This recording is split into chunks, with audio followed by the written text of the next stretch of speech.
नमस्कार, न्यूज़ 18 के digital platform पर आपका बहुत स्वागत है। मैं हूं आपके साथ अंशिका पाठक। क्या भारत और पाकिस्तान के बीच एक बार फिर से युद्ध की शुरुआत होने जा रही है? क्या ऑपरेशन सिंदूर वाकई में पॉज मोड में है और अभी एक बार फिर से प्ले होगा? ये तमाम ऐसे सवाल उठ रहे हैं। जी हाँ, अगला युद्ध जिसकी हम कल्पना कर रहे हैं वो जल्द ही हो सकता है। भारतीय थल सेना के प्रमुख जनरल उपेंद्र द्विवेदी ने सनसनीखेज चेतावनी दी है। इसके साथ ही उन्होंने कहा कि हमें उसके अनुसार तैयारी करनी होगी और इस बार हमें मिलकर लड़ाई लड़नी होगी। जनरल उपेंद्र द्विवेदी आईआईटी मद्रास में आयोजित एक विशेष कार्यक्रम को संबोधित कर रहे थे। यहां उन्होंने ऑपरेशन सिंदूर पर बोलते हुए कहा कि 22 अप्रैल को पहलगाम में जो हुआ उसने पूरे देश को झकझोर कर रख दिया। 22 अप्रैल को जम्मू कश्मीर के पहलगाम में आतंकवादियों ने 26 निर्दोष पर्यटकों की निर्मम हत्या कर दी थी। सेनाध्यक्ष उपेंद्र द्विवेदी ने बताया है कि ऑपरेशन सिंदूर के दौरान शस्त्र बलों को खुली छूट दे दी गई थी। सेना को फ्री हैंड कर दिया गया था।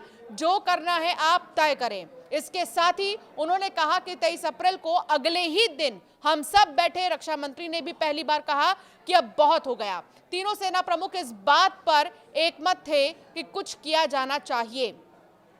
हमने फ्री हैंड दिया उन्हें, और इसके साथ ही हमने ये भी कहा कि आपको जो करना है आप वो करिए, तारीख भी आप तय करिए और तरीका भी आप ही तय करिए। यह राजनीतिक दिशा और स्पष्टता का ऐसा उदाहरण था जो हमने पहली बार देखा। सेना अध्यक्ष ने बताया कि 25 अप्रैल को हम उत्तरी कमान गए। वहीं पर हमने सोचा, योजना बनाई, अवधारणा तैयार की और उसे अमल में लेकर आए। हमने 9 में से 7 ठिकाने तबाह किए और बड़ी संख्या में आतंकियों का सफाया हुआ। 29 अप्रैल को पहली बार प्रधानमंत्री से मुलाकात हुई। शतरंज की खेल की तरह पाकिस्तान से जंग हमने लड़ी है। जनरल द्विवेदी ने कहा कि ऑपरेशन सिंदूर में हम एक तरह का शतरंज खेल रहे थे। हमें पता नहीं था कि दुश्मन की अगली चाल क्या होगी और हमारी अगली चाल क्या होगी। इसे ग्रे जोन कहते हैं। इसका मतलब है कि हम पारंपरिक युद्ध नहीं कर रहे थे, बल्कि उससे ठीक पहले वाली रणनीति अपना रहे थे। हम चाल चलते थे, दुश्मन भी चाल चलता था। कहीं हम उसे चेकमेट कर रहे थे तो कहीं जान जोखिम में डालकर वार कर रहे थे, और जिंदगी इसी का नाम है। जनरल द्विवेदी ने इस दौरान पाकिस्तान के सैन्य प्रमुख असीम मुनीर पर भी निशाना साधा। उन्होंने कहा कि युद्ध में नैरेटिव मैनेजमेंट की अहम भूमिका होती है। अगर आप किसी पाकिस्तानी से पूछें कि आप हारे या जीते तो वो कहेगा कि उनके आर्मी चीफ आसिम मुनीर को फील्ड मार्शल बनाया गया।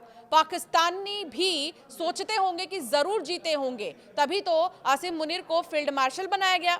इससे पहले भारतीय वायुसेना के प्रमुख air chief marshal SP Singh ने शनिवार को ही खुलासा किया था कि ऑपरेशन सिंदूर के दौरान भारत ने पाकिस्तान पर कड़ा प्रहार करते हुए उसके 6 विमान मार गिराए। साथ ही कई एयरबेस भी तबाह किए गए। भारत ने पाकिस्तान के जिन विमानों को मार गिराया उनमें 5 पाकिस्तानी लड़ाकू विमान शामिल थे। इसके अलावा एक इंटेलिजेंस कलेक्ट करने वाला विमान भी भारतीय सेना ने ढेर कर दिया था।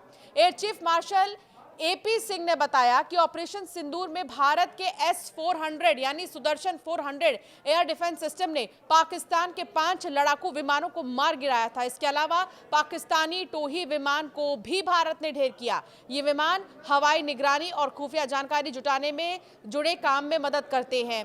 वायुसेना के मुताबिक पाकिस्तानी सेना के विमानों को लगभग 300 किलोमीटर की दूरी से मार गिराया गया। जानकारी के मुताबिक पाकिस्तानी ज़ैकोबाबाद एयरबेस पर खड़े F-16 विमानों को भी निशाना बनाया गया था। कुल मिलाकर अब लगातार जो है सेना के चीफ की तरफ से एक बड़ी बात ये कही गई है कि अभी ये युद्ध जो है वो रुका नहीं है या खत्म नहीं हुआ है। अभी तो युद्ध पॉज मोड में चल रहा है। कभी भी एक बार फिर से युद्ध शुरू हो सकता है और इस बार ऐसा जवाब दिया जाएगा पाकिस्तान को कि वो जिंदगी भर याद रखेगा। हाल ही में हुए ऑपरेशन सिंदूर को लेकर उन्होंने कहा कि सेना को सरकार की तरफ से खुली छूट दी गई, जिसका नतीजा था कि हमने हर बार का मुंह तोड़ जवाब दिया। आपका क्या मानना है इस पर हमें जरूर कमेंट कर बताएं।